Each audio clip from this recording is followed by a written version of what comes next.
Hi there, Kendra Tolbert here.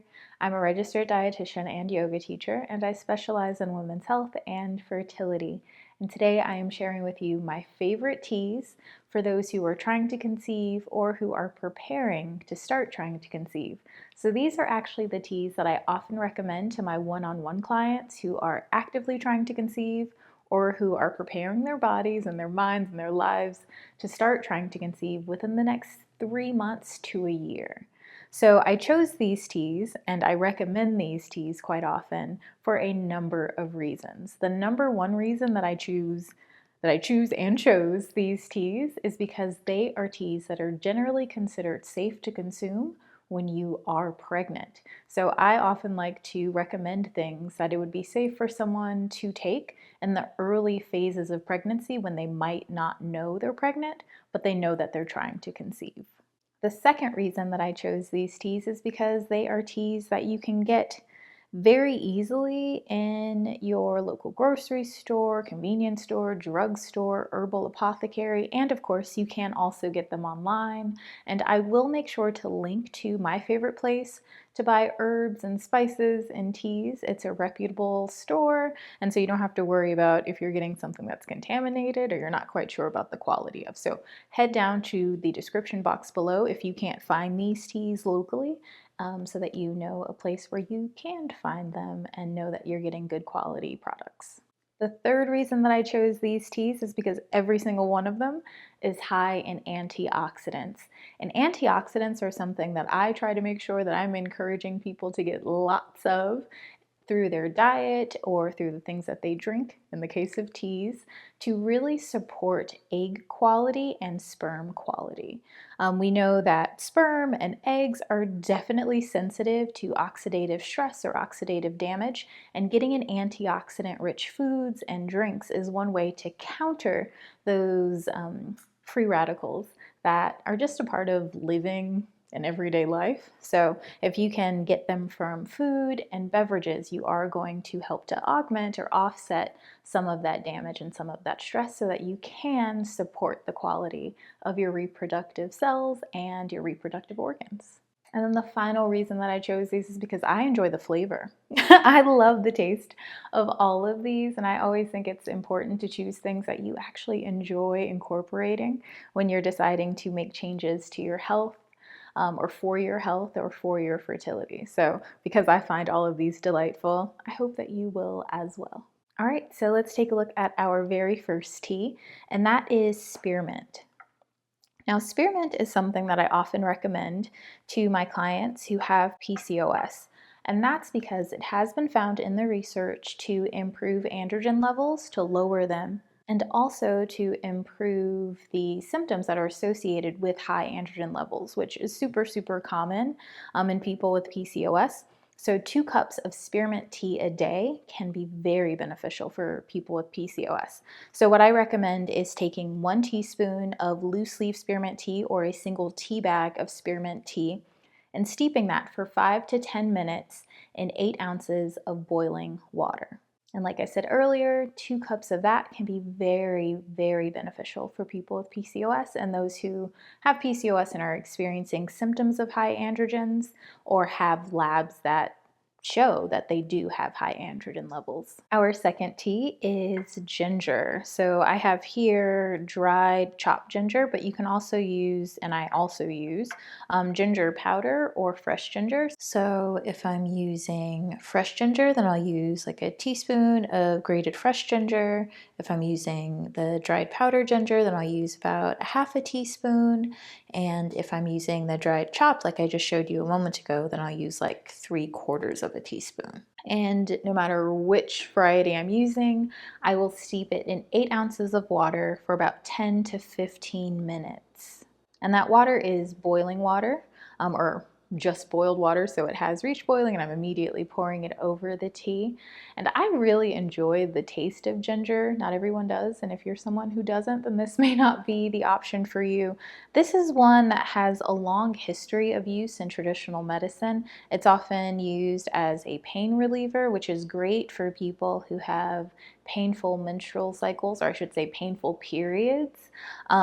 It's also one that is often thought of as increasing circulation throughout the body, but especially in the reproductive organs. So when you're trying to conceive or you're preparing to try to conceive, I think it's really important to focus on circulation because you want to encourage blood flow to deliver that nourishment that your cells need and also to carry waste away, right? So I think it's really a really good idea to incorporate things like ginger into your fertility self-care practices for that reason.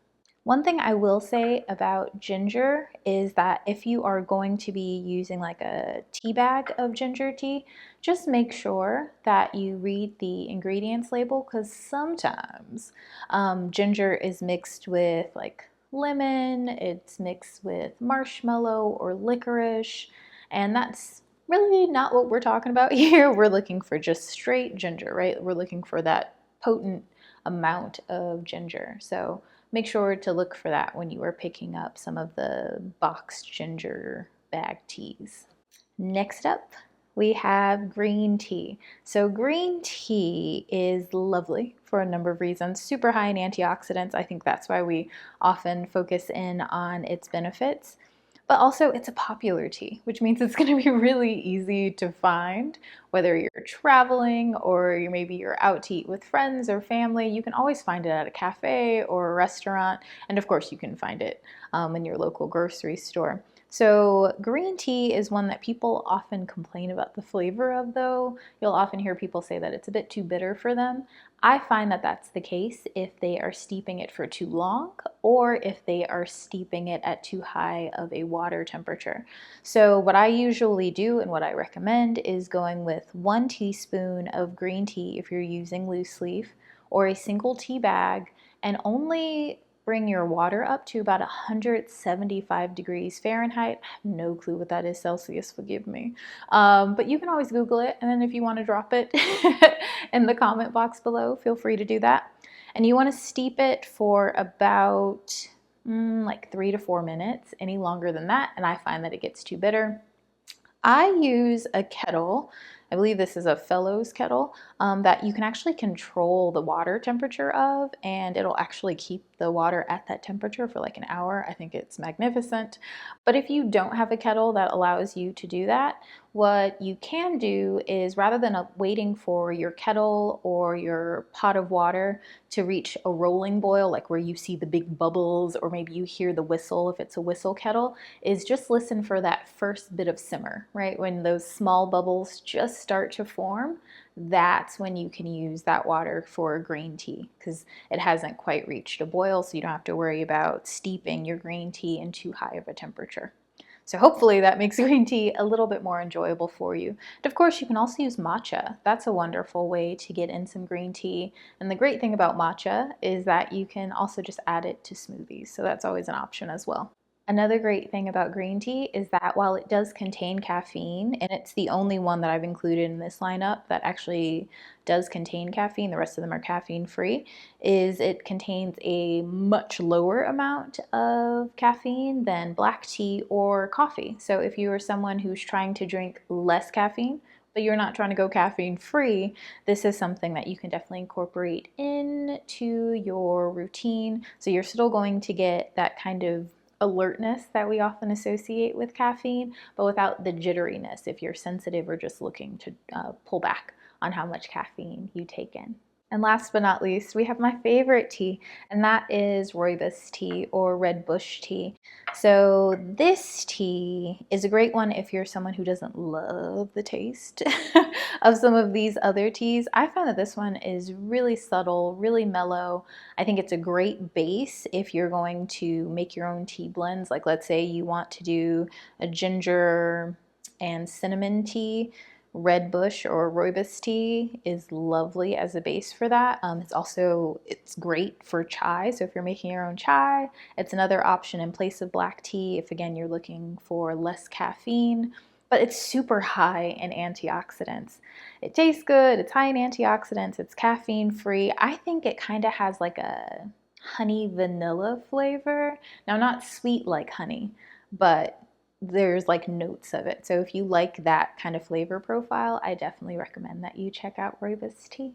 For rooibos tea, I recommend using about a teaspoon of loose leaf tea if you're using loose leaf, or a single tea bag. And usually I'll go with about 185 to maybe 195 degrees Fahrenheit for the water, although sometimes I will use boiling water. What I do find about rooibos tea is that it's incredibly forgiving. So if your water is super high, if you leave it to steep for much longer than what's usually recommended, it still tastes good. So it doesn't require that I be perfect, unlike green tea here that can be a little bit fickle and a little finicky and require perfection of me in order to have a cup of tea that I truly enjoy. Now, for all of these teas, if you are taking any medications, I definitely recommend that you talk with your provider and your pharmacist before drinking them in larger amounts than you are currently drinking them. So even if you're just going from 0 cups to 1 cup, still have a conversation so that they are aware and so they can also guide you if there are any contraindications with any medications you're taking. I'll also say that I wouldn't recommend taking large amounts of these, right? So I am making recommendations around what would be typical amounts that we would consume, like 2 cups, maybe 3 cups a day, anything more than that. And I would encourage you to be under the care and supervision of an herbalist or a naturopathic doctor or another integrative practitioner who is well versed in herbs. All right, so I hope that you enjoyed this video. I hope that you found some new information and maybe you were inspired to make yourself a cup of tea. I know that I'm about to make myself a cup of tea. If you did enjoy this video, make sure to hit the like button, the subscribe button, and the notification bell so that you don't miss any future videos. Enjoy the rest of your day, be well, and bye for now.